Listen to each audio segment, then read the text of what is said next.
আমার এই ভিডিওটা প্রবাসী ফ্যামিলিদের উদ্দেশ্যে, আমি প্রবাসী ফ্যামিলিদের উদ্দেশ্যে বলতেছি।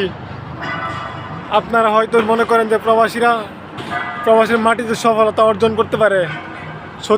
সত্যি কথা বলতে 140%, 50% সব প্রবাসীরা সফলতা অর্জন করতে পারে, বাকিরা পারে না।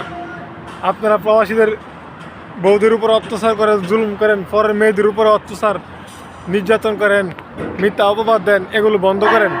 কারণ সবাইকে মরতে হবে 2 দিন আগে আর পর, আজ না হয় কাল সবাইকে মরতে হবে। মরার চিন্তাটা করেন, অন্যের দেহের উপর মিথ্যা অপবাদ দিয়েন না। হাজারো প্রবাসী আছে একবেলা খাইলে আরেকবেলা খাইতে পারে না, অনেক কষ্টে আছে। আর আপনারা দেশে থেকে মনে করেন যে প্রবাসীরা অনেক সুখে আছে, না সুখে না। আপনারা মনে করেন যে প্রবাসীরা টাকা কামাই করে বোন নামে অ্যাকাউন্ট করে, ব্যাংক ব্যালেন্স করে টাকা পয়সা জমা। আসলে কিন্তু অনেক প্রবাসী আছে তা করতে পারে না, নিজের ফ্যামিলিকে চালাতে পারে না, ব্যাংক ব্যালেন্স করবো কোথায় থেকে। আপনারা পরে জের উপরে মিথ্যা অপবাদ দিয়া কষ্ট দিয়েন না, কারণ আল্লাহ কিন্তু সইব না। সবাইকে মরতে হবে, দুনিয়া ছাড়তে হবে। বিচার কিন্তু হাসরের ময়দানে একদিন না একদিন ওইবই ইনশাআল্লাহ।